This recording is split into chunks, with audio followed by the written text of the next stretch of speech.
Hey there, commercial construction coffee talk fans. Thanks for checking in. My name's David Corson. I'm your host. I'm also the publisher and editor of Commercial Construction and Renovation magazine. Really appreciate you finding us out on the web. Thanks for tuning in once again. Got a great show for you in store for you tonight. Hope everybody's feeling great, starting the week out on a positive note from all the craziness that's going in the world. And well, I don't have to tell you about that. Corona, this, that, it's all good. Oh, yay. Everybody take a chill pill. We're all going to make it. Love, peace, all that stuff. Anyway, I'm sitting here with a young man who I've known forever. And actually, right when I was starting out in my advertising publishing career, I thought I knew everything, and was trying to teach an old, young dog new tricks. And of course, I was a stubborn old mule at that time. But I'm sitting here with Mr. Jim Nowakowski, president of Interline Creative Group out of Palatine, Illinois, which is just outside of Chicago by O'Hare. Say hello, Jim. Hello, everybody. Hey, we welcome you. Thank you. I've known Jim forever. We've gone back and forth. We've actually done some work together over the years. I've been in publishing myself. Oh, God, I'm giving my age away, but probably. Don't tell him. 20 some odd years and so forth. And before we went on, I was talking to Jim. I'm like, God, last time I saw you had the beard. It's like we switched up places, But I still have my Corona beard going here. I'm a little, I'm looking a little gray here, and I have trimmed it up, so my Grizzly Adams look is going by.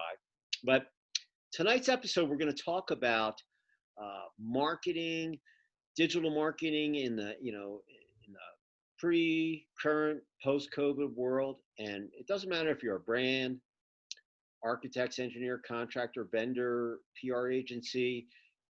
We're going to talk about just digital and marketing in general and how it can improve your brand or your company's efficiency and getting the word out about what you offer, whether it's hamburgers or engineering services or reprographics, concrete, lighting, flooring. And Jim's been around forever. He's very familiar with the construction sector, and I think you'll enjoy the conversation. So with that said, Mr. Nowakowski, let's hear your story, where you grew up, how you got into the PR, marketing side of things and construction and all that good stuff. Thank you, David, for having me. Hello, everybody. I'm not going to bore you with my history, but basically I've been in my business 30 years. I've had my company for 30 years. We have 15 people now. We had 25, 10 of them retired, pre-COVID virus. But I got into this business by being fired, for the third time. And I told my wife, I can keep getting fired and making a lot of money in the agency business, or I could start, my own. And this was 30 years ago, and I haven't looked back since. And we've been through 9/11, we've been through the Depression of '09, and then this thing happened, and you can just tell this is something no one's faced before. But one of the things I wanted to talk about today are the proven principles of marketing that really, really never change, whether you're facing a recession, a depression, whatever. In any environment, you still have to stay in front of your customers. Staying in front of your customers between the time David and I worked together has changed dramatically, as he'll tell you. When the internet was invented, whether it was that guy who claims to invent it or not, I'm not going to mention any names. But whether you admit it or not, the internet has changed everything because of one fact. 70% before the COVID virus, 70% of people who are looking for what you sell, they went to Google first. That's a fact. Today it's probably more because everybody's locked down or coming, the pause is over. But they're using the internet and everything is mobile. And I like to frame this by telling a story, if I may. Yeah. I have a poster in my office. It's a Cutty Shark poster about Scotch. I took it from a train. And it's got two guys on it. One guy, they're laughing. They're dressed in tuxedos. It looks like they're at a wedding, and they're toasting, holding the cutty in their hand, and they're smiling. And there's a young man, and he's got his hand on the older man's shoulder, and they're laughing. He's got his head down, And the older man's grinning and laughing. And whenever I hire somebody, I bring them into the office, and this is my Rorschach test, if you know what a Rorschach test is. And I say, what do you see? And in a Rorschach test, there's no right or wrong answer. Right. So they start talking, well, I see these guys talking at a wedding and da-da-da-da-da. And they say, oh yeah. I said, well, what are they saying? Because I'm looking for the creative. And so some invent stories and some go, I don't know. How do you expect me to know? We don't hire those people. Anyway, long story short, inevitably, one of them says that the younger man looks like Robert Redford. Okay, because he does, but he's not Robert Redford, but he really looks like Robert Redford. And I had an intern this past Christmas in there. I did the test on her, and she said, who is Robert Redford? Yeah, there you go. And I not only immediately realized my age, but I really realized that's the secret of communication. Because whenever you get online, whenever you talk to people, you got to have a basis of comparison, and you got to agree on some things. And today, because of the internet and everybody shouting, what you have is really a lot of noise. For example, when the virus hit, you couldn't go on a website without somebody saying what we're doing about the virus and, oh my God, let's work together. And so all of that noise really drowns out what you're trying to do, ladies and gentlemen, which is really sell. If you're trying to sell, you got to sell around this virus. So I tell that story to frame it up, because you and I and David and everybody are working in a digital environment. When this thing pans out and everybody gets out of lockdown, and I was talking to a friend in South Carolina, he said, what lockdown? We go to the beach, we don't wear masks. Yeah, we're open here. So it depends on where you are in the country. I live in Illinois, so we're still in handcuffs. Yeah. At a goofball. Anyway, I don't want to comment on it. So you're basically dealing in a digital environment. And if you're in that environment, you have to be mobile. You have to have that phone. And that's what the intern had in my office. Because the next day when she came to work, she not only knew who Robert Redford was, she basically told me she thinks she'd like to see Jeremiah Johnson. I was just going to say, when I think of Robert Redford, I'm thinking Jeremiah Johnson or Butch Cassidy and the Sundance Kid. That's who I'm thinking of. But that generation is, Robert Redford didn't exist. It doesn't exist. Yeah. And it's the same thing with our products and our services. I've never met, I've been in the business a long time. Every client I had thought everybody knew about their product. Doesn't matter. I've worked for big companies, small companies, and they all thought, well, everybody knows this, don't they? And I said, I don't think so. McGraw-Hill, if you remember McGraw-Hill, they were an old publisher. Oh, yeah. Whenever there was a recession, they would run this classic ad. I can show it to you sometime if you want. It was called The Old Man in a Chair. And there was an old guy sitting in the chair, looking really mean. From the lore around that, was basically, he was the nicest guy. He was an accountant, but he had this, I'm going to rip your face off. And they ran this ad because during a recession, the first thing people do is they cut their advertising. Yep. They cut their money. Don't have it. Goodbye. That's exactly what happened now. So this old man in the chair sat there and he said, I don't know you. I don't know your company. This was the text in the ad. I don't know what you stand for. I don't know your product. I don't know, blah, blah, blah, blah, blah. Now, what do you want to sell me? Yeah. And the moral of the story was that the sales starts with print advertising, because they were trying to stop people from doing stupid things like stop. And exactly what happened in this virus thing is not only people stopped marketing, they stopped going to work. Yeah. This was the perfect storm for new brands. I picked up 2 new clients, basically through referrals, because they said, we've never advertised before and we smell opportunity. So here's the question for your audience. Why do people, the young ones, the hungry ones, they're fearless. They want to go out and start selling things, whereas the bigger companies, I've got people, major companies, David, doing alternate week furloughs with people, just laying them off for a week and then bringing them back for a week. They're stuttering. That stuttering is everyone's opportunity to come in and take market share. That's why I get so excited about things like this and talking to you, because people have to understand when this thing is like this is opportunity knocking. They got a crazy saying in Chicago, right? Never let a crisis go to waste. Yeah.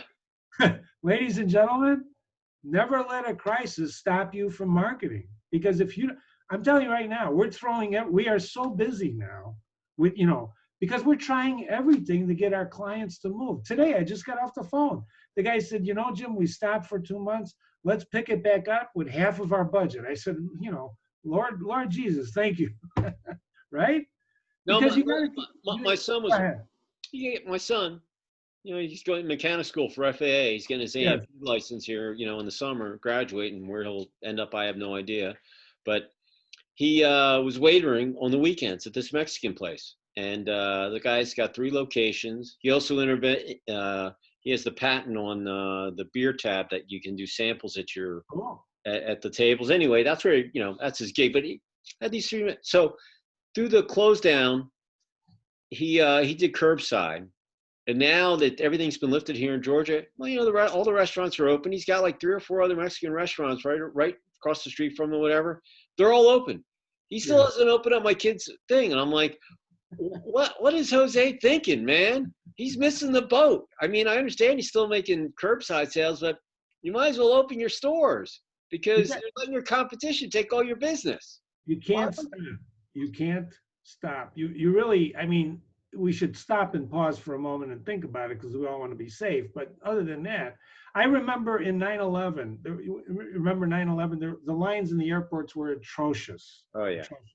It was just wall, line after right. I remember looking in the distance, I saw the coffee vendor bemoaning his fate. He was sitting there with his coffee, right, ready to serve people, but no one would leave the line to come to him. And I remember thinking at the time, you goofball, why don't you bring the coffee? Mobile. Yeah, right? mobile. Pick up the coffee and bring it over. You'll sell out. Yeah. So people often get stuck in the rut. And often this is a good time to rethink your value because that's what you have to put in front of customers is your value. Part of when I teach this course to architects and designers and engineers is I talk about their value and I say, what is your value? And often they get confused or they don't really know. And I said, you can't answer it today, but it basically goes like this. Air is a commodity, but I've arranged with David right now during this session, he's going to press a button. You ready, David? Don't tell him. He's going to press a button and he's going to suck the oxygen out of the room you're looking at this in right now. And then I'm going to ask you for $10. See, you'll give me the $10 if you have no air, but if you have air, you're a commodity. And your value is not being a commodity. And ladies and gentlemen, every one of you who's listening to this is not a commodity. You have to understand that your unique differentiation is really what you put in front of people. Like right now, I'm talking to you. I've been in the business a long time. I don't know if you'll ever see a guy talk like me like this, right, David? I'm from Chicago. You can hear it in my accent, but I'm telling you the truth. You have to find your value. Our value, we have 2 pillars that haven't changed in 30 years. Well, why not, Jim? Well, because they stood the test of time. You ready? Service and unduplicated knowledge. Those are my pillars. What does service mean? We answer the phone in 2 rings. Do you know how many clients I won by doing that? I had one guy who said, I want to hire you to do our ethics violations. I said, whoa, I'm an ad guy. I'm an ad. What do you mean ethics? He said, no, you're an honest guy. You have integrity. I said, didn't you hear me? I'm an ad guy. I have no integrity. He laughed. He's a good client, right? He says, no. You answer the phone in 2 rings. I said, but what does that got to do with ethics violations? And he goes, you want the job or not? I said, no, we'll take it. Today, we monitor the ethics violations for the largest fire protection consulting engineer in the country. We do it in 5 languages. I'm happy to report they don't have ethics violations, but we did that as part of the service mantra that we follow, right? That's our service. And as far as unduplicated knowledge is concerned, what's new under the sun? David, you've been in the business a long time. Your viewers have been in the business a long time. The things history repeats itself, but the basics never change. What changes is how those basics get to people. And ladies and gentlemen, they're getting to people on the internet. This is the age of the customer. It's not about you anymore. It's about them. David is one of the, and I'm not blowing smoke, he's one of the supreme people who understands audiences. He built his, I'm not lying. When I met David, he would know his audience. He said, what do you mean? I know this guy. We did tests with cards that were unbelievable. I mean, we set standards that were unbelievable. Today, his audience is actually helping to frame him. And that's what audiences do.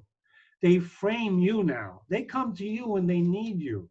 You know, when I said earlier, 70% of people look for Google first. They go to Google first. If you're not on page one, you're not on. You forget about it. I don't care if you got the greatest website in the world. If you have bad SEO, you ain't gonna be there. And they get to know them differently. And the way you do that is through advertising tactics, which have never changed. PR, advertising, the internet, social media, which wasn't changed. Those are the tactics that we can talk about. But basically, that's really what we're up against together, all of us. It's not just me or David, it's you. Hey, I can remember when people would call me and I pick up the phone and they're like, oh my God, I didn't know I was going to talk to the publisher. And I'm like, well, I empty the trash cans, I do the Xerox, I fax, I do all these things. What would you like to know? Exactly. Just the other day, I'm not gonna mention any names, but I had a big contractor call me and he's like, and this is a top ENR contractor.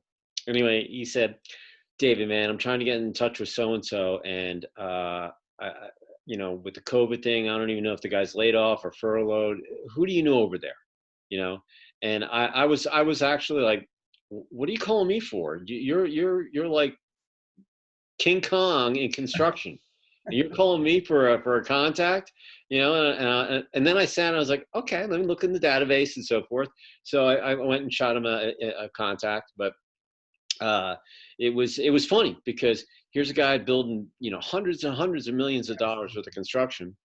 And even with the communication and everything else, everybody, you know, even though they're at home, they, you know, some people are productive at working out of the house and so forth, but they're not, you know, they can delete an email. They don't have to pick up the phone.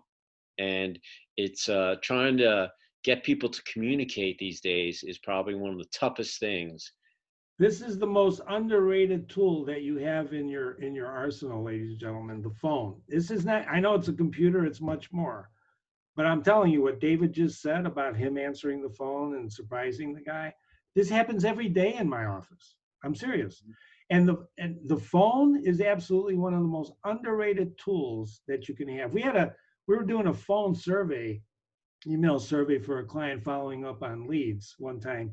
And my IT guy comes running into my office and says, let's call him Henry. Henry's on the phone and he's really ticked off.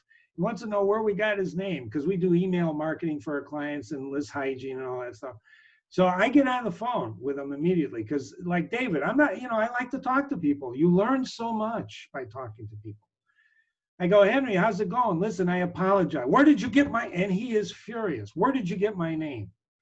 I said, we got it from a list, you know, from a construction list that you were identified as the project manager. This is a major store with many, many, many, I'm not going to tell you who it is. Right. Many stores throughout the United States. And we all know what's going on with retail today. This is pre-COVID, right? He gets, you know, he says, I said, I got it from such and such a list. And then there's this silence. And, you know, when you hear silence on the phone, some people are intimidated by silence. But silence is actually a tell on the phone. So I wait appropriately. And I said, Henry, are you still there? And he goes, Jim, I can't thank you enough for telling me. I've been trying to find out for a day.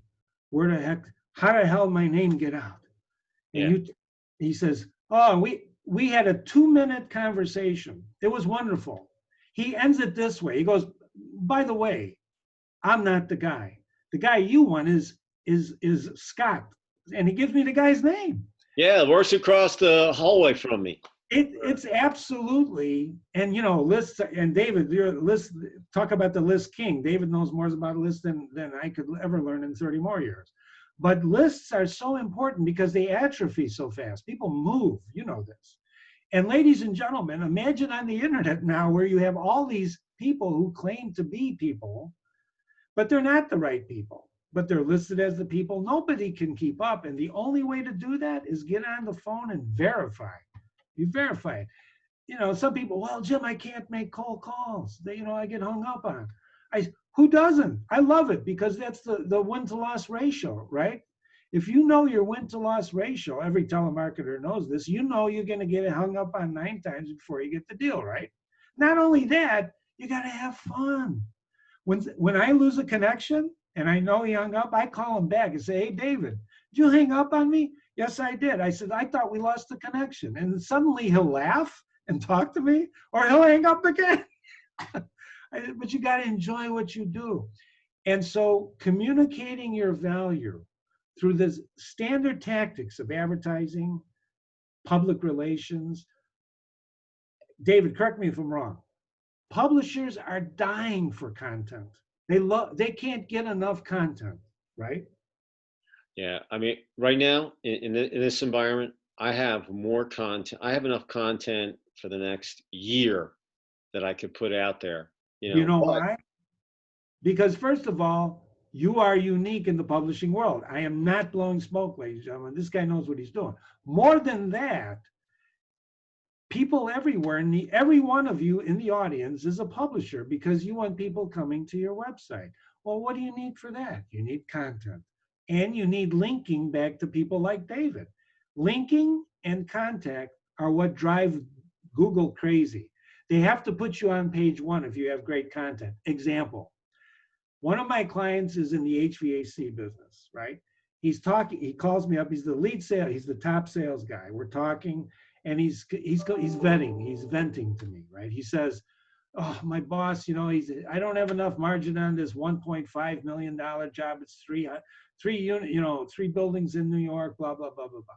And he's killing me. He says, I don't have enough margin. We get to the client, we're talking on the phone. This is COVID. So they're on the phone, they can't see each other. The client says, I'll do the deal for $50,000 less.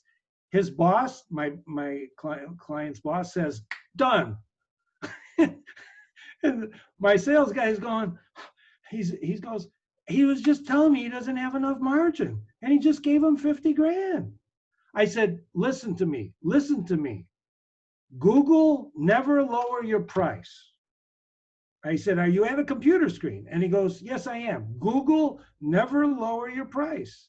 He Googles never lower your price, and guess what's there? Number 1, page 1, my article on never lowering your price. Now I know his boss, and I said, get in there and show John that article. Because what he just did is he gave it away and he didn't have to.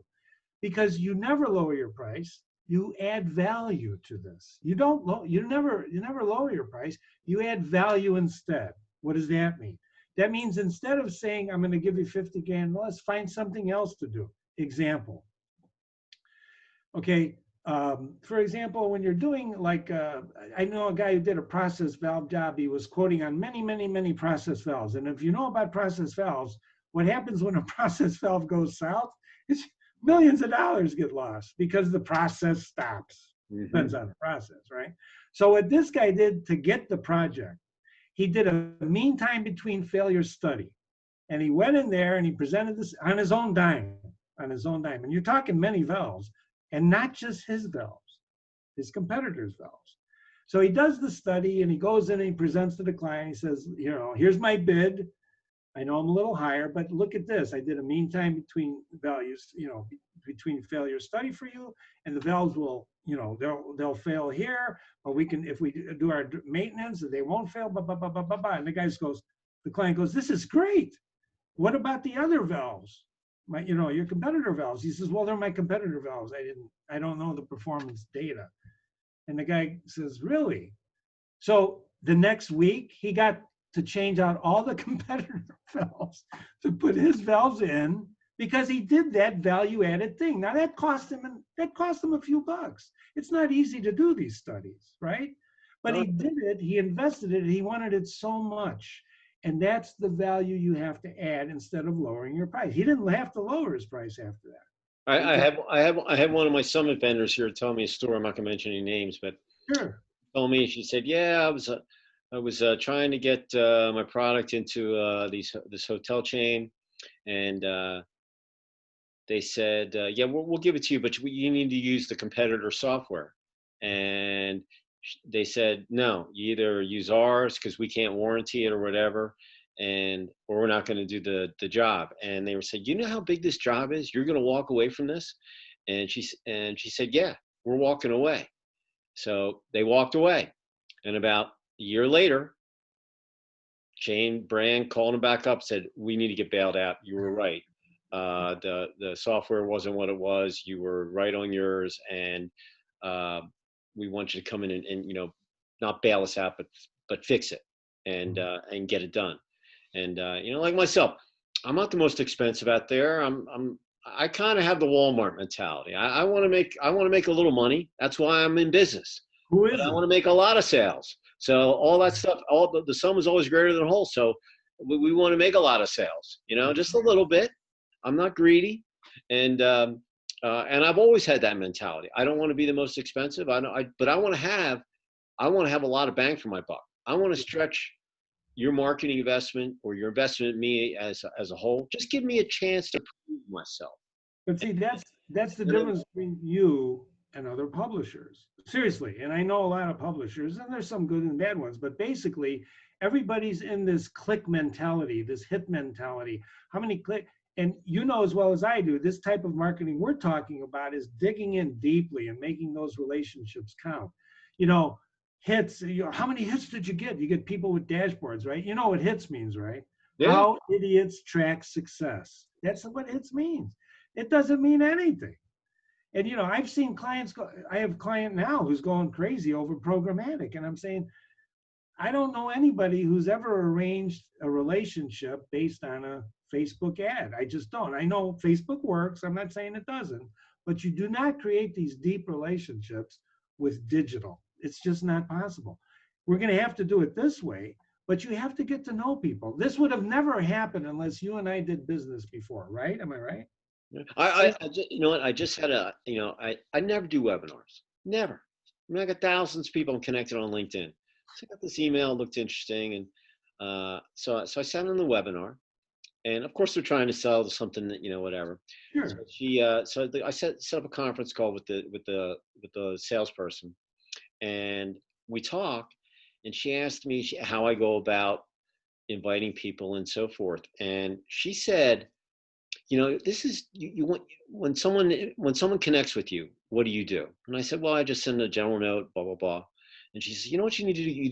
You need to build rapport. So instead of just go too many people on LinkedIn, they go right for the sale and so forth. So sorry about my dogs; they're barking up there. So anyway, see, he's getting excited. He wants to sell something. Yeah, they're selling dog food. So I told the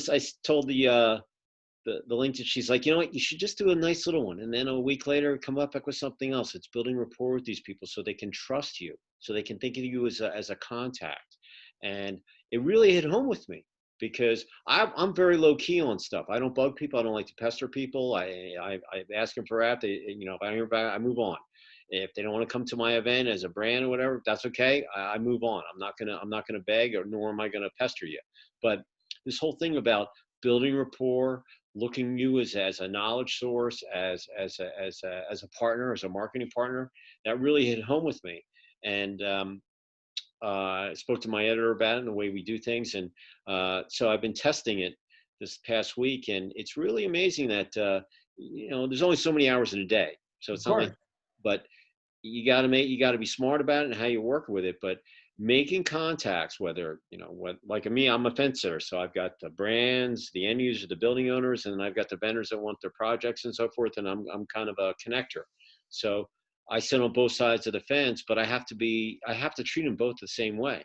And even you as a brand, if you're on this call, you have to really think about, hey, your phone is your connection to what could maybe knock off 10 or 50% off a construction project that you don't even know about, but you're so consumed with everything else that you're missing a lot of opportunities that are out there, and it's right there, right here on the phone. It's right here. Right there. One of the things you're talking about is a continuity campaign where you're continuously sending a little nugget here, a little nugget there. It's the same thing in the old days where it's like when you're getting married, you're writing your wife poems. I'm thinking of you. That's what people want to do. And then when they're ready for you, they will call you. And if they're not ready for you, they will not call you. But if they don't know you're there, they're going to forget about you. So what your continuity campaign, what you're talking about, makes a lot of sense. And the good news is because it's digital, you can still send a letter. I just had a postcard. I just put this on LinkedIn. I got more reaction to this than I couldn't believe it. It was a postcard that was returned to me from 4 years ago. Believe it or not, the USPS brought it to my office and returned it to me as non-deliverable. I go, this is unbelievable. So I took a picture, put it on LinkedIn. I had like 30 people commenting on it, people that are connected to me, but even people who said, this is great, Jim, because it was on the age of disruption 4 years ago. One guy said, Jim, you were ahead of the curve. You're always ahead of the curve. 4 years ago, I was talking about the age of disruption. But my question was, and I'm still waiting for my postal carrier, where the hell was it for 4 years? Where was this? And the guy looks at it, he was in the Chicago post office. A lot of bad things happened in the Chicago. Yeah. I'm just kidding. So, But anyway, you're right about that continuity. Yes. so looking, if talking to my commercial construction coffee talk fans out there, if you're a brand, if you're an architect, if you're a contractor, if you're a vendor, PR agency looking for some expertise in the new way of doing things and getting connected. If someone wanted to get in touch with you, Jim, how would they reach out to you? The best way is on our website, www.interlinegroup.com, interlinegroup.com, or you can send me an email, jim@interlinegroup.com, jim@interlinegroup.com, or call us at 847-358-4848. Be happy to take your call or your emails. I have to tell you, our website has a lot of content on it. The reason it has a lot of content is because I've been doing this for a long time, and we share this knowledge. Remember, my other pillar is unduplicated knowledge, but there's nothing new under the sun. But there is new. I'm an older guy, as David mentioned. I was dragged kicking and screaming into this digital world. But you know what? They call me Mr. Twit now in my office because I love Twitter. I love Twitter. You think our president is the only guy that loves Twitter. I love Twitter. You know why? Because it's instantaneous. I had an engineer, one last story, if I may. He said, I hate it's going to be the end of the world. Social media is going to be the end of the world. And I said, why do you say that, John? He says, because there's nothing real in it. It's all BS. I said, great. I said, let me ask you one question. This guy's an engineer, right? Really smart, above my pay grade. I said, you think BS existed before social media? And he goes, well, of course it did. I said, so what's the problem? He says, social media. I said, you can see it now. That's really, so if you don't want to look at it, don't look at it. That's the beauty of the challenge we all have as that great the noise guy, the guy who runs that 3380 or whatever his name is. We got to cut through the noise and we got to just cut through all that noise with our message. And to do that, you have to be consistent. You cannot, oh my God, I got to talk about you got to be consistent with your message and just pound it home. The Hucksters was a great old movie with Clark Gable, Sidney Greenstreet. Did you see it? It's a great movie. They were selling beauty soap. And Sidney Greenstreet was the head of the company for beauty soap. I could see him now in the movie, pounding it in their beauty. Tell it till it comes out of their ears, right? It's an amazing moment in cinematography where he was talking to Clark Gable, the agency guy. And he says, you got to drill it home. And nothing has changed since then, except you don't want to be obnoxious, but you have to be there. If you shut down, your competitor is going to come right in. And I assure you, there are many people who want your place in the market. I assure you of that. Yeah, and that doesn't matter if you're a brand or a contractor, No. an HVAC person, facility maintenance. It doesn't matter. It goes. This is just strictly about business. So, Period. period. And some people are better than others, and the ones that have survived are the ones that probably got more into the digital age than others that are just trying to get their feet wet or get their foundation. So You want my poem wind up? well, we can finish with that. He who has a thing to sell and goes and whispers in a well is not so apt to get the dollars as he who climbs a tree and hollers. I read that on a sugar package once, many years ago. It's the best advertising advice I've ever seen. I was going to say, hey, you saw him a fortune cookie, but that's okay. Well, Mr. Nowakowski, it's been a pleasure talking about the net and marketing. I always listen. I learn something new every day. The day I stop learning is the day I start doing something else. Absolutely, lifelong learners. So, really appreciate the time. If any of you want to get in touch with me, you can reach me at davidc@ccr-mag.com. If you're not on our mailing list, go to my website. They're up on the toolbar. It says subscribe. Hit that. Boom. We'll get you added. And I've got my next issue coming up with Solera Hospitality. I've got a Michigan restaurateur on my CK. Another good issue, general contractor lighting coming up. That'll be coming out in the next week or so. Keep an eye out on it. Always wash your hands. Don't touch your face. Stay positive. And use the phone. Use the phone. Enjoy the summer. Have fun. Do some laughing. And we'll get through this thing and look forward to hopefully the country completely opening up and getting back to all our normal daily lives and prosperity, and maybe some sporting events that we can sit in and drink a few beers and have some soft pretzels or something. So with that, I'm going to sign off, Jim. Enjoy your evening up in Chi-Town. Hopefully I'll get to see you in person one of these days. If not, I'll catch you on the web again. And all you commercial construction coffee talk fans out there, we'll see you next time on our next episode. And with that said, we're going to sign off. Say good night, Jim. Good night, everybody. All right. Good night, guys. We'll talk to you later. Hang in there. See ya.